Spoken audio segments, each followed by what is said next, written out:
Quel est votre parcours? Alors avant de travailler ici, j'ai fait pas mal d'animations. Donc j'ai d'abord été animateur, puis directeur en passant le BAFA, puis le BAFD. Ensuite, j'ai été également formateur BAFA pour faire passer le BAFA. Et puis j'ai commencé à travailler ici en tant que moniteur acrobranche. Donc d'abord dans l'autre parc qui se situe à Falampin, Chlorophylle. Puis petit à petit, j'ai pris quelques responsabilités là-bas. Et ensuite, on a décidé de créer avec le propriétaire de l'autre parc, ce parc-ci, qu'on a créé et que du coup maintenant je gère toute l'année. Quel type de formation il faut pour exercer ce métier? Il faut passer ce qu'on appelle un CQP, donc c'est un certificat de qualification professionnelle, et le nôtre c'est OPAH, donc c'est opérateur sur parcours acrobatique en hauteur. Donc c'est pas obligatoire, la plupart des membres de l'équipe l'ont, et on peut aussi travailler sans, mais dans ce cas on n'interviendra pas dans les arbres, on fera juste de l'équipement, un petit peu d'explication et de la surveillance. Donc avec le BAFA c'est mieux puisqu'on a l'habitude de s'occuper des enfants, etc. Qui vous avez donné envie de faire ce métier? J'ai toujours aimé le sport en général. Et à la base, c'est un ami qui m'a parlé du parc de son oncle, donc à Falampin. Et puis, j'ai adoré la première année durant laquelle j'ai travaillé là-bas.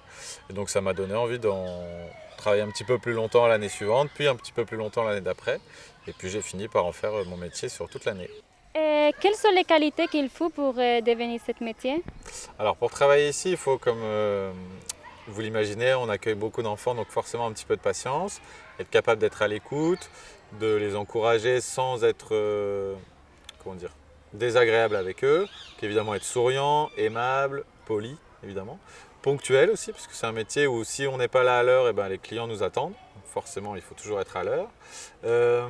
Et puis, il faut aussi être capable de grimper dans les arbres, d'être agile et d'être à l'aise avec la hauteur. Donc, ne pas avoir le vertige et être plutôt un petit peu sportif. Quels sont les types de métiers qui pour travailler ici? Alors donc ici on est deux responsables. Donc nous voilà, on va faire, surtout moi, une bonne partie de l'administratif, donc faire des factures, gérer les devis, etc. Après on a les moniteurs qui eux vont accueillir, équiper, surveiller et monter dans les arbres pour éventuellement donner de l'aide. Et après on a une autre partie qui se passe dans le bureau qui se trouve dans l'autre parc Acrobranche. Et là on a Léa et deux stagiaires qui l'accompagnent cette année, Maureen et Morgane. Donc Léa, son travail, c'est de prendre les réservations par téléphone ou répondre aux mails qu'on reçoit. Ensuite, suite à la prise de réservation, envoyer des devis au groupe ou aux familles, leur dire que c'est OK, etc. Donc leur répondre.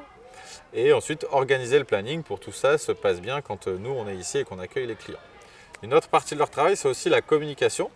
Donc par mail, ce qu'on appelle l'emailing, sur les réseaux sociaux, donc Facebook, Instagram, TikTok aussi maintenant. Puis on prend des gens aussi parfois en stage, plutôt sur la partie bureau. Sur la partie acrobranche, comme c'est pour une partie de la saison, c'est plutôt des personnes qui ont un CDD saisonnier pour l'été en général, on va dire. Est-ce que c'est possible de travailler ici sans ce diplôme? Sans diplôme, donc oui, après ce que je t'ai dit tout à l'heure, si on a le BAFA, c'est mieux pour animer avec les enfants, s'occuper d'eux, etc. Après, on peut employer des gens sans diplôme, il n'y a pas de problème. Et quelle est la pire et la meilleure expérience que vous avez eue dans ce métier? La pire, c'est forcément quand quelqu'un se blesse. Donc on a eu une fois quelqu'un qui s'est un petit peu ouvert la jambe, on a dû faire appel aux pompiers, donc forcément c'est un peu stressant, etc. Mais globalement, ça s'est très bien passé, il n'y a pas eu de grosses blessures, mais voilà, c'est une source de stress. Et la bonne expérience, c'est de voir tous les jours des enfants sourire et s'amuser dans notre parc. C'est pour ça qu'on travaille et qu'on fait ce métier.